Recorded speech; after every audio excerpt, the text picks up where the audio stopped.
নমস্কার বন্ধুরা, রিক্তা রান্নাঘরে সবাইকে স্বাগত। আজকে রেসিপি এঁচোড়ে পকোড়া। আমি এঁচোড়টা কেটে নিয়েছি এরকম করে, কেটে ধুয়ে রেখে দিয়েছি। এবার আমি এঁচোড়টাকে সেদ্ধ করে নেব। জল, একবার এভাবে বানিয়ে দেখবেন, আশা করি খুবই ভালো লাগবে। অনেক রকমই তো খেয়েছেন পকোড়া, একবার এঁচোড়ে পকোড়া করবেন। নুন, হলুদ, নুন হলুদ দিয়ে এঁচোড়টাকে খানিক সেদ্ধ করে নেব 10 মিনিট। আমার এঁচোড়টা 80% পর্যন্ত সেদ্ধ করে নিয়েছি। আর আমি এঁচোড়টাকে তুলে নিচ্ছি।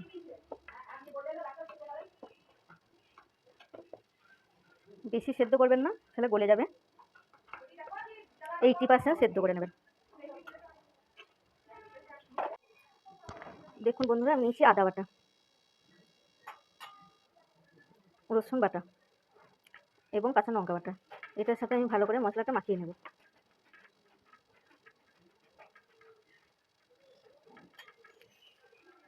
বন্ধুরা, আমার মাখানো হয়ে গেছে। নিচে আমার ডিম, আমার একটা ডিমই হয়ে যাবে।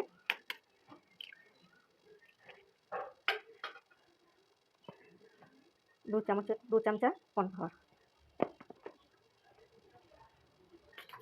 এটার সাথে আমি ভালো করে মাখিয়ে নেব।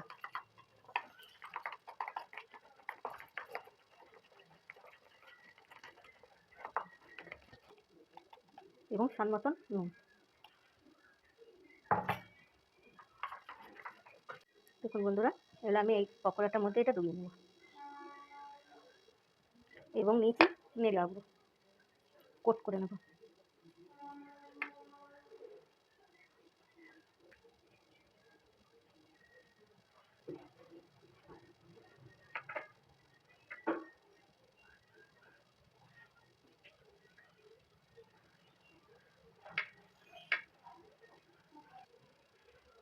সাদা তেল নিচ্ছি।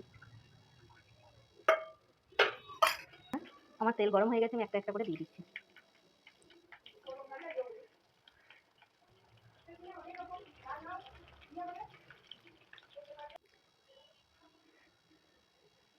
দেখুন বন্ধুরা, আমার ভাজা হয়ে গেছে, আমি তুলে নিচ্ছি।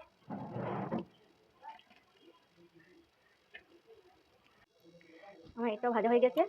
কর্নফ্লাওয়ার ডিমটা দেওয়া আছে বলে উপরে ফেনাটা হচ্ছে, চিন্তা কিছু নেই, এইরকম করে ভেজে নেবেন, দেখবেন খুবই ভালো লাগবে।